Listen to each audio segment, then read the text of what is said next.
Isang grupo po ng mga OFW ang nagprotesta sa OWA dahil umano sa kawalan ng malasakit ng ahensya. Nireklamo ng migrante ang mahigpit na patakaran sa pagbibigay ng benepisyo sa mga OFW na nagkakaroon ng kapansanan.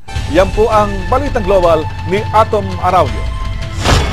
Dahil gusto ko pang mabuhay!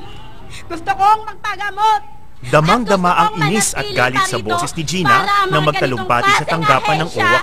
Nakasalampak sa wheelchair ang dating OFW matapos maaksidente sa Dubai noong 2012 at ilang beses ma-stroke pag-uwi sa Pilipinas.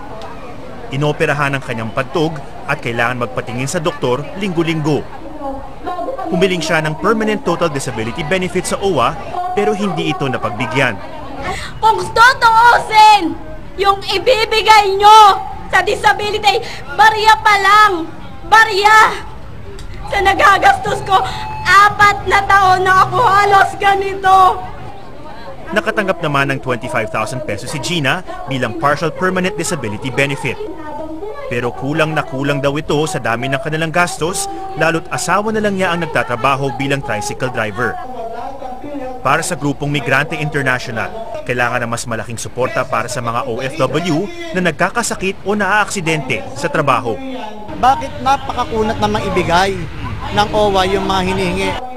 Paliwanag naman ng ahensya, sadyang hindi kwalipikado makakuha ng Permanent Total Disability Benefits ang mga tulad ni Gina dahil ang mga comatose o may total paralysis lamang ang sakop nito. Talagang inaaral din po kung hanggang saan ba yung maximum benefit na pwedeng ibigay sa isang disability or injury. Patuloy naman daw nakakalampagin ng migrante ang pamahalaan para mas magmalasakit sa mga OFW. Hindi daw awa ang kanilang kailangan, kundi pagkilala sa kanilang kontribusyon at mga karapatan.